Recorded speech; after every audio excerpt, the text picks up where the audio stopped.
Hi guys, welcome to our Etech. Today we're going to take a quick look at the SteelSeries Apex M800 keyboard. So let's just jump right in.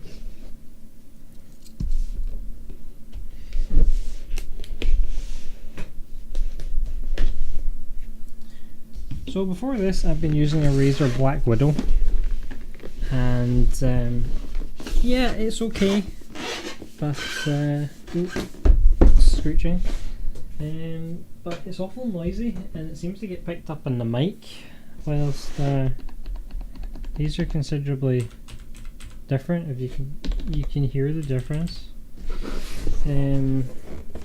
So I picked this up, and it certainly can't be any worse than the Black Widow. So let's see if we can get this open here.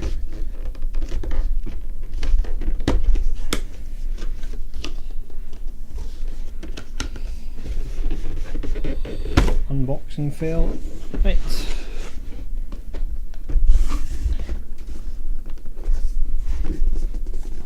Doesn't look like we bend the box over it.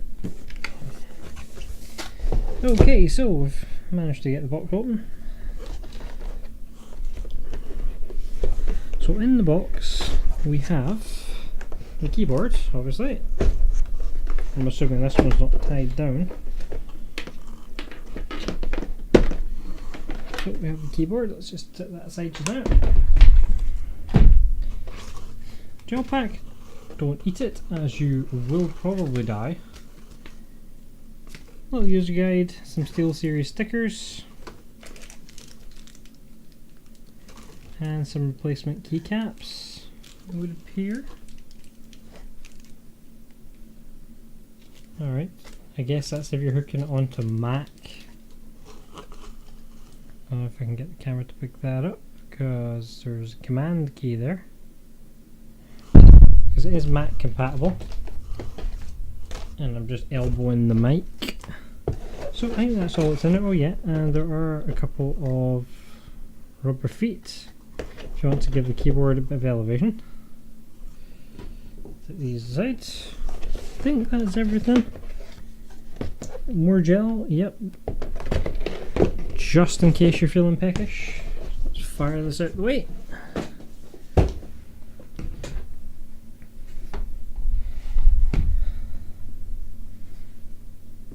Okay, so a nice big braided USB cable. It's a nice braid. So you have two USB 2.0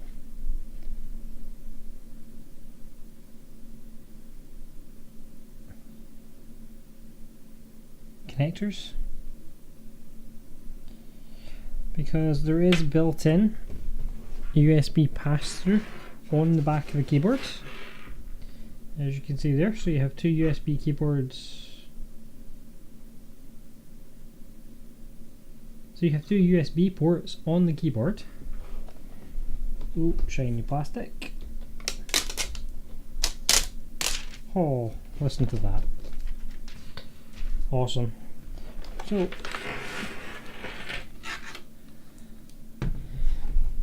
back to the keyboard, we have 5 macro keys down the side. I have a nice big space bar. I'm interested to see how this does. That's pretty much all there really is to show you. The rest of it is all kind of done in software. What I can do though is I'll pull on over my Black Widow, which is what I've been using. It's a little bit wider than the Black Widow. However, the key presses are considerably quieter than the Black Widow. The Black Widows, it was picking up on the mic and it was driving me nuts.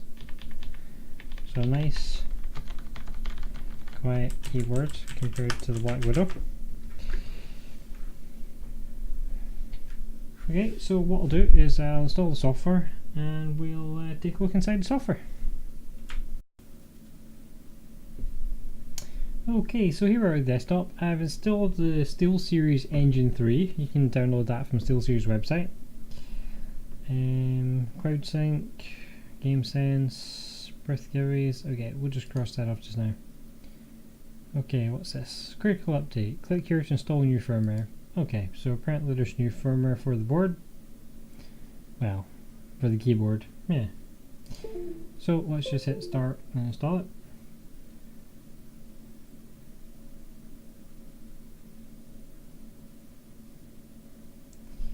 Hopefully this won't take too long. Okay. Please disconnect or connect your device to finish this process. Okay, so we have unplugged and then replugged in the device. Job's a good one. Okay, so right, so this is an individually RGB lighted keys, if that's even English. So basically there's an individual LED behind each key which you can customize individually to every other key. That still doesn't make sense, but I'll try and explain a bit better. So generally most RGB keyboards, at least kind of the mid-range to low-range ones, they're done in like quadrants. So for example, the left hand you can have one color, the middle you can have one color, and then the number pad you can have one color. This one here, you could have every single key in the keyboard a different color if you want. So illumination, key bindings. So what we'll do is we'll go into illumination. It may look like the keys are flickering on the screen, but they're not actually flickering like in real life. It's just the way the webcam seems to be picking them up. So they're currently set to steadily kind of cycle through the colors. So if we put color shift, and then we can select the colors we want it to shift through and from, and the speed at which we want them to do it. So we change that down to like 1 second.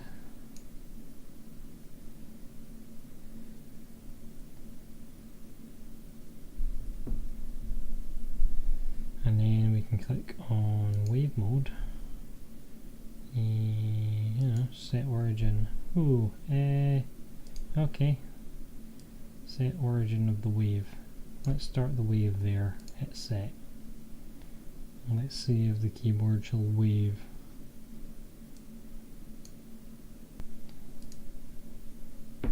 Disable illumination. Obviously that turns the illumination off.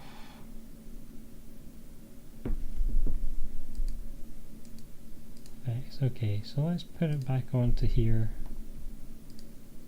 Where were we? Multicolor shift wave. So over here we also have other templates.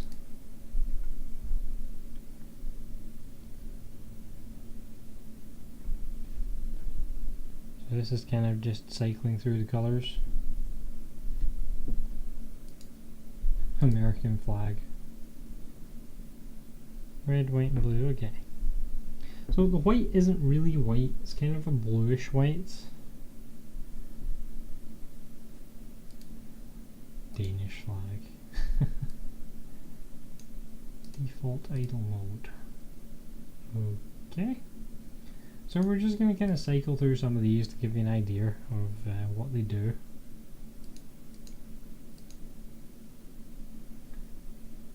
So hopefully the camera's picking that up quite well.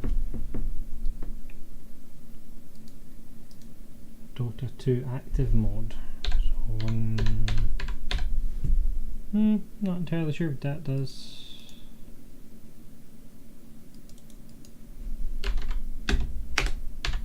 Don't play Dota 2, so yeah, let's go back over FPS, highlight your WSD keys,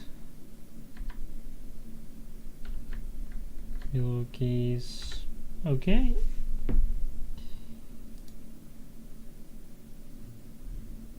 Glock fade.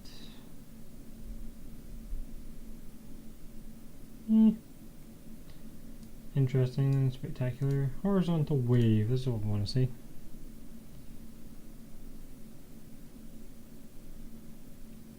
So this is really good. Normally you can see basically the RGBs on the wave are effectively it literally just changes one colour, like in the next set of keys. This one actually fades the LEDs through the colours when they're transitioning, which is pretty cool because, like I say, most other ones, I think the Razer Chroma, it's not as nice of a fade. You can just see it's literally just like a block moving across the keyboard. MMO. Okay. Rainbow. I love how the live preview isn't actually live previewing anything. At least on the screen.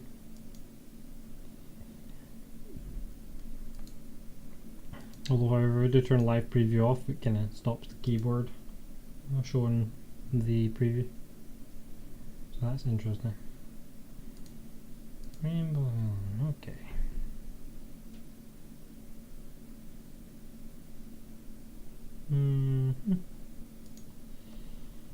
Okay, static color shift. Yes, this just kind of fades from one color to the next color, and there's probably going to be no shortage of effects. And then the wave back up the way.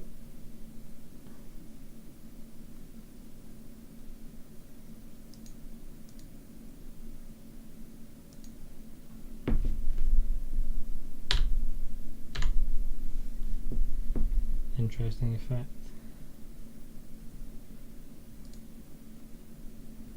Warp drive.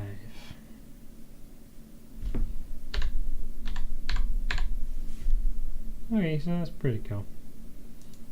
So you can also assign macros to the keys down the side here.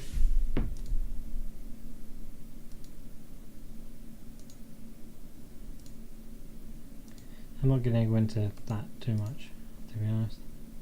Macro editor. So basically you can tell it to record your sequence of key presses and then assign it to one of the number keys down the side. I know that in World of Warcraft and I think it's Dota and some of the other ones that you need to press a series of buttons rather rapidly in order to activate things, so yeah, pretty cool. That kind of seems to be about the extent of the software. Yeah, doesn't seem to be too much else to run through, I don't think. Function key zones. Alright, so you can change your function keys, standard keys. Alright, okay. Yeah, so that's pretty much the gist of it. I think we'll leave it here. I'm going to use the keyboard for a while and then I'll maybe come back and do a review on the keyboard itself after having used it for a while, but we'll see how that goes. Okay, just taking a quick look at something that I neglected to mention before. Keyboard back into the frame here. So there's something called GameSense. Now at the moment GameSense only basically supports Minecraft, Dota 2 and CSGO, and basically what it is it will show your health stats illuminated on the keyboard, and also your armor stats and ammo. So basically as you use your ammo, the lights will go out until they're down to the bottom and then they'll start flashing, which is actually kind of cool. Hopefully like someone will use the API and do this for other games, and it'll do the same with the armor. So we'll do this for CSGO, Dota 2. We've got mana and your health and your ability cooldown. Never played Dota, so no idea. And then Minecraft, again you've got your health and your tool durability, and this is just your compass, so presumably the compass lights up depending on what way you're going, which is kind of cool. And then air underwater. Presumably if you're underwater it'll tell you when you're about to run out of air so you can go and take a breath. So this keyboard also has dual processors, so you've got one processor that is dedicated solely to the rapid keystrokes, and you have another processor that is dedicated to pretty much everything else.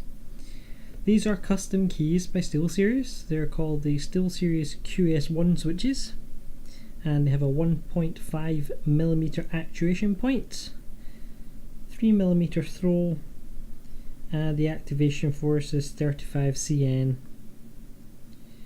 There is also the CloudSync software, which I haven't really gone into in this video. I may do a separate video on that one. It doesn't really feel like it's worth it at the moment, because obviously I'm only using this stuff on one computer. So we'll see how that goes. That concludes this quick look at the SteelSeries Apex M800 gaming keyboard. Thanks for watching, and as always, please thumbs up the video if you liked it and subscribe.